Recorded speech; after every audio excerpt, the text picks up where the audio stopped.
Чтобы мыслить как миллионер, не обязательно владеть миллионами.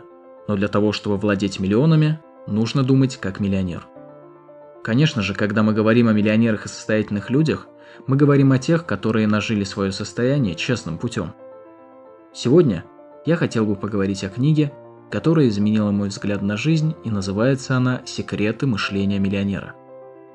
Герой книги Харв Экер с нуля заработал свой миллион, однако ввиду того, что не смог управлять своими финансами, вскоре полностью обанкротился. Проанализировав его ошибки и пережитые, в книге были выдвинуты отличия между людьми с бедным мышлением и людьми с мышлением миллионера. В этом видео мы расскажем о 4 самых важных из них. Бывало ли так, что вы ехали покупать что-либо и обходили много мест, чтобы найти то, что вы искали, но на несколько рублей дешевле? Такой тип мышления относится к людям с бедной психологией. Конечно же, нет ничего плохого в том, что вы хотите сэкономить деньги, но все зависит от того, сколько времени вы на это потратите. Если вы тратите час на то, чтобы купить самый дешевый продукт и сэкономить пару десятков рублей, то цена вашего часа всего пара десятков рублей. Человек с мышлением богатого хорошо понимает, что его время ценно, и вместо того, чтобы тратить час и экономить 20-30 рублей, он думает постоянно о том, как использовать время так, чтобы цена его часа была 500 или даже 5000 рублей. Какие дела нужно для этого делать? Как развиваться? Что нового стоит выучить и так далее. То есть требования к тому, что можно сделать за это время, выше. Итак, первое различие между мышлениями – это то, что у людей с мышлением богатых бывают высокие материальные цели, а у людей с мышлением бедного материальные цели бывают намного уровней ниже. Вы думали о том, чтобы открыть бизнес. Что приходит в голову каждому из нас? Или приходило в голову очень многим из нас, да и в комментариях к нашим видео мы видели много похожих мыслей. Ой, какой бизнес! Как только я смогу развить свое дело, кто-то в любом случае придет и отнимет его у меня. Или же, если это какой-то свободный бизнес-сектор на данный момент, то мысли будут примерно такими. Нет, очень много конкуренции в этом секторе, рынок переполнен, дело точно не выйдет. Если это какая-то новая идея, то многие подумают, если бы это действительно было стоящим, то это давно бы сделал кто-то. И так далее, и тому подобное. Так вот, даже несмотря на то, что многим из вас это не понравится, но это мышление бедных людей.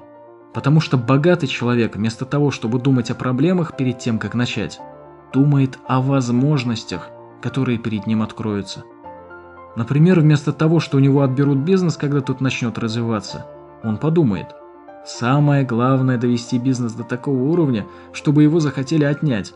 А там и связи будут, и деньги, чтобы проблемы решать. Да и на худой конец этих денег к этому времени я немало заработаю. Если в каком-то секторе большая конкуренция, то он подумает: если большая конкуренция, то большое количество клиентов. Что такого я могу сделать, чтобы заполучить какой-нибудь кусочек от этого рынка? Если это какая-то новая идея, то мысли человека с мышлением богатого будут такими: нужно разузнать, занимался ли этим кто-то до меня, и если да, то почему это было приостановлено. Нужно все изучить, дабы не повторять прошлые ошибки. Но если никто этого не делал, значит и ниша пустая. Итак, второе отличие заключается в том, что люди с мышлением богатого заостряют внимание на возможностях и на способах решения проблем, а люди с мышлением бедных на самих проблемах. Нет, ты видел его машину? Кто знает, каким способом он пошел и купил ее? Не думаю, что это все прибыль от одного маленького магазина. Точно делает что-то левое. Да, 100%. Я помню его в школьные времена. Он ничего не умел делать. Он всегда был неудачником среди нас. Такой тип разговора знаком вам? Или что-то похожее. Если вы от кого-то слышите это, то знайте, перед вами человек с мышлением бедняка. Потому что третье отличие мышления богатых от мышления бедных заключается в том, что люди с психологией богатых знают, как сложно добиться какого-нибудь успеха, и поэтому они радуются чужим достижениям. Люди же с психологией бедных не могут смириться с достижениями других, и поэтому всячески очерняют этого человека. Вы все встречали на своем пути людей, которые окончили вуз, а может и 2, и не открыли ни одной книги. Ну, может, кроме учебников. Или же они прочитали пару книг и считают, что знают все на свете. И такие люди часто учат других людей. За 5 минут они могут разложить вам мировую политику. Они даже уверены, что знают, какие силы управляют этим миром.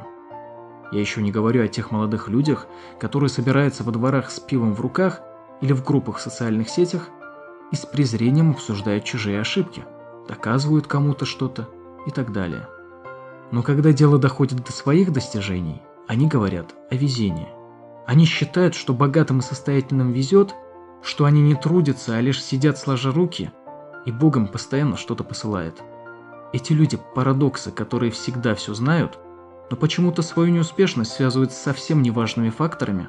Или Богом, везением, не там родился, нет богатых родственников и так далее.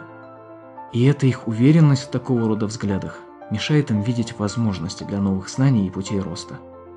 Итак, 4-е различие заключается в том, что люди с мышлением богатых постоянно в поисках новых знаний для развития и не останавливаются на достигнутом, тогда как люди с мышлением бедных считают, что они знают все на свете.